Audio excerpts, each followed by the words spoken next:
बिस्मिल्लाहिर्रहमानिर्रहीम। आज का हमारा टॉपिक है types of voltaic cell.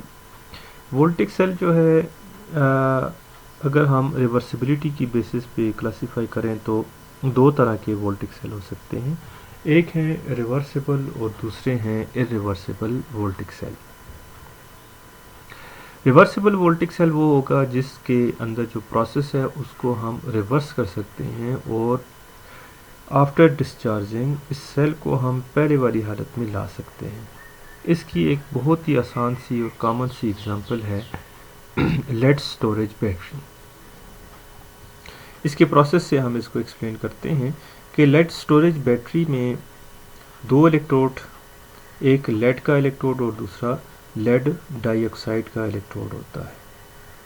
Lead का इलेक्ट्रोड ऑक्सीडेशन एनोड के तौर पर एक्ट करता है, लेड डाइऑक्साइड का इलेक्ट्रोड कैथोड के तौर पर एक्ट करता है। इलेक्ट्रोलाइट 20% एक्वियस सॉल्यूशन होता है सल्फ्यूरिक एसिड का। ये हमने एक सेल को रिप्रेजेंट किया है जो लेड स्टोरेज बैटरी के अंदर होता है। वैसे लेड स्टोरेज बैटरी के अंदर 6 तक सेल हो सकते हैं। अब जब ये डिस्चार्जिंग होती है तो जब हम दोनों इलेक्ट्रोड्स को आपस में कनेक्ट करते हैं तो लेड के ऊपर ऑक्सीडेशन होगी, लेड आयंस में ये कन्वर्ट होगा और लेड आयंस जो हैं वो सल्फ्यूरिक एसिड के साथ रिएक्शन करके लेड सल्फेट बनाना शुरू कर देंगे। ये हाइड्रोजन आयन सॉल्यूशन में इनकी एक्सेस होना शुरू हो जाएगी।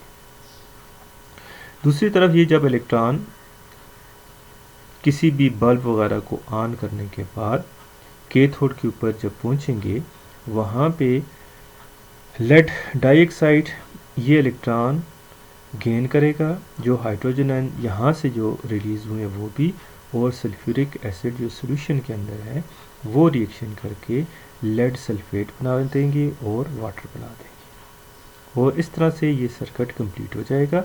तो हम ये देख रहे हैं कि इस सेल की डिस्चार्जिंग के दौरान लेड जो है, जो ए नोड है वो भी लेड सल्फेट में कन्वर्ट हो रहा है और कैथोड भी लेड सल्फेट में कन्वर्ट हो रहा है और हमारा जो सल्फ्यूरिक एसिड सॉल्यूशन के अंदर है दोनों रिएक्शंस में कंज्यूम हो रहा है और वाटर प्रोड्यूस हो रहा है। इसका मतलब है कि जब डिस्चार्जिंग हो रही होगी तो हमारे इलेक्ट्रोड्स लेड सल्फेट में कन्वर्ट होंगे और साथ ही हमारा जो सॉल्यूशन है उसके अंदर सल्फ्यूरिक एसिड की कंजम्पशन होना शुरू हो जाएगी, सल्फ्यूरिक एसिड की कंसंट्रेशन कम होना शुरू हो जाएगी। इस की जब हम रिचार्जिंग करते हैं तो रिचार्जिंग के दौरान हम जो लेड स्टोरेज बैटरी है इसके कैथोड को एनोड के साथ, एनोड ऑफ इलेक्ट्रोलाइटिक सेल और anode of lead storage battery, इसको हम कनेक्ट कर देते हैं कैथोड जो इलेक्ट्रोलाइटिक सेल का होता है, जिससे ये प्रोसेस रिवर्स हो जाता है। तो जब हम एनोड की रिकवरी करेंगे तो ये देखिए लेड सल्फेट में ये कन्वर्ट हुआ था और इसने सल्फेट आयन जो है और लेड को कंज्यूम किया था। तो ये लेड आयन जो एनोड है इसको इलेक्ट्रोलाइटिक सेल का कैथोड इसको इलेक्ट्रॉन प्रोवाइड करेगा, तो लेड आयन लेड में कन्वर्ट हो जाएगा और सल्फेट आयन सॉल्यूशन के अंदर रिलीज हो जाएगी। जबकि जो कैथोड है इसकी रिकवरी के लिए हमने इसको एनोड के साथ कनेक्ट किया है, तो ये कंज्यूम कर रहा था सल्फ्यूरिक एसिड और हाइड्रोजन आयन और प्रोड्यूस कर रहा था वाटर, तो वो अब रिएक्शन रिवर्स हो रहा है। लेड आयन यही जो वाटर जो उसने प्रोड्यूस किया था उसके साथ रिएक्शन करके लेड डाइऑक्साइड बना रहा है, वही हाइड्रोजन आयन जो उसने कंज्यूम किए थे वो भी रिलीज़ हो गए हैं, जो सल्फेट आयन है वो भी रिलीज़ हो गया है।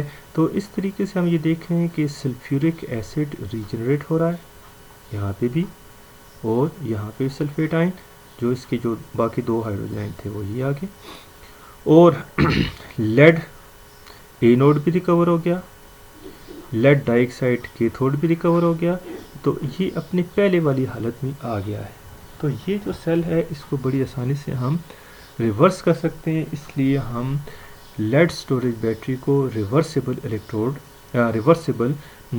वोल्टिक सेल कहते हैं। तो इसकी और भी बहुत सारी एग्जांपल्स हैं। तो एक एग्जांपल को हमने यहाँ पे डिस्कस किया है कि lead storage battery is an example of reversible voltaic cell. तो ये हमारी फर्स्ट टाइप थी लेड वोल्टिक सेल की, जो कि reversible voltaic cell, and it was explained with the help of lead storage battery. Thank you.